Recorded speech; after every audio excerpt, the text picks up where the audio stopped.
back again. So, I'm at home chilling. It's been a long week. Holy smokes! I've been putting off my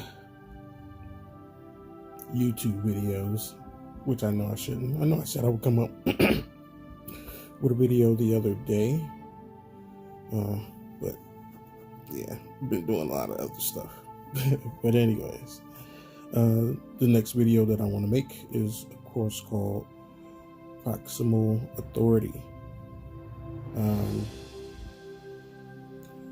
So about my last video, I said that you were in charge of two things only, 100%.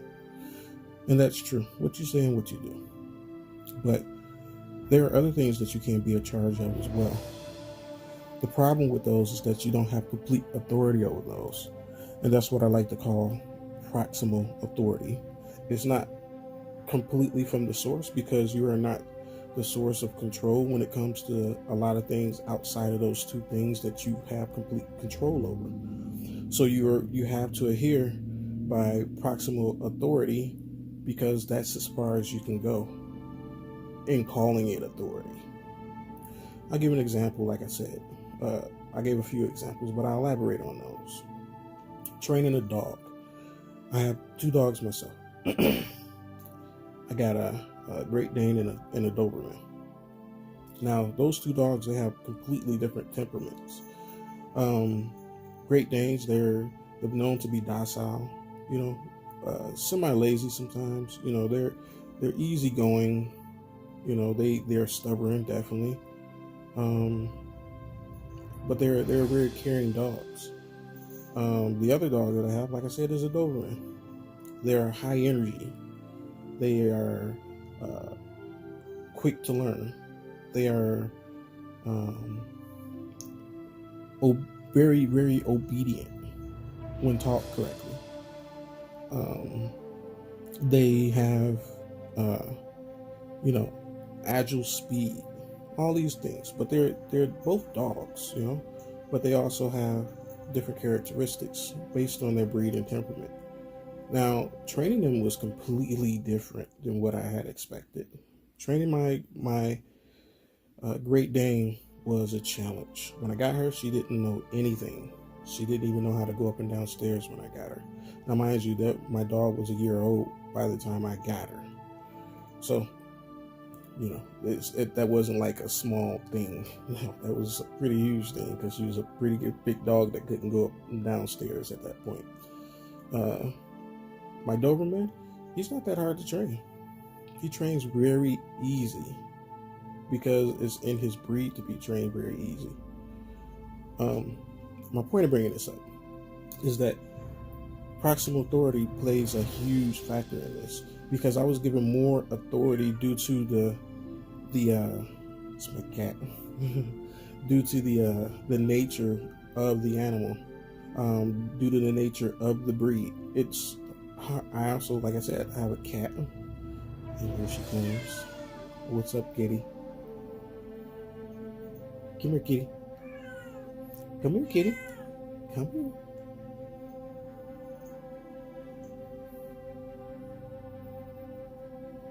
Hey, kitty.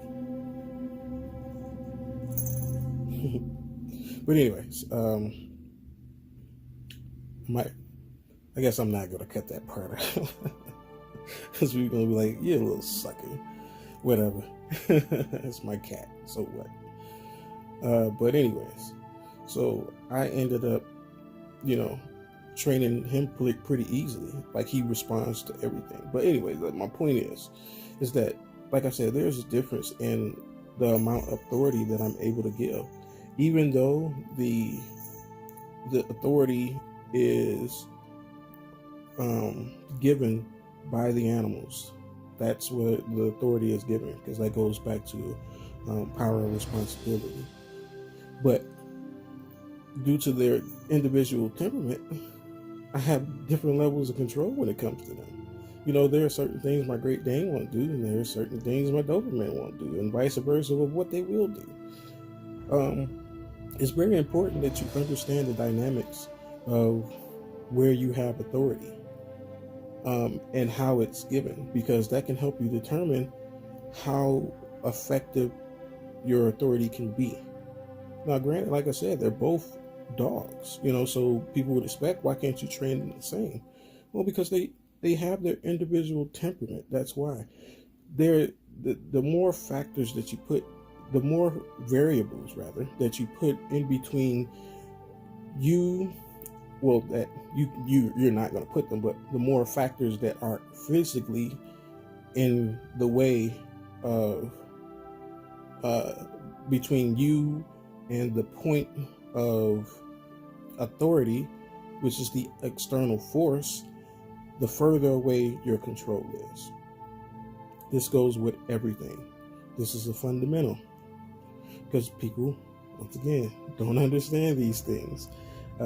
They often think that I can control my kids just like I control my animals. No, it's a different type of authority. It's not even control. It's a different type of authority, because that authority was given to you. There are levels to this shit. Most definitely, because you can't expect to have authority in the same way over everything and expect everything to respond due to the level of authority they were giving you. Like, okay, my dogs, they listen to me, but sometimes they don't listen to me in different ways with certain things. Like, a lot of people say this is common sense. I mean, it really is. But I want to explain why that is. It's because, once again, it originates from you not being in control over anything but those two things I mentioned in my last video. So this one was just going to be real short and sweet, because it's not really a big dive into how this works, because it's pretty common sense. But that's what I meant by proximal authority. Proximal authority, well, proximal, first off, is a sidestep from the point of origin of authority. That's what proximal means, or a point, or from the source. It's a sidestep from the source. So you will never be the source of control for anything externally other than what you say and what you do. Never. This goes back to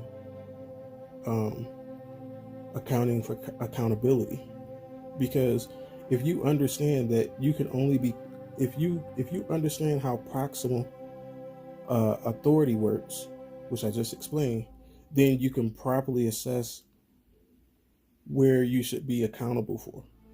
Because you can only control those two things that I mentioned, but at the same time, you can only have a minute expectation to be control over the things that you were given control over by whatever entity. And you have to also understand that that is just proximal authority. It's not original authority.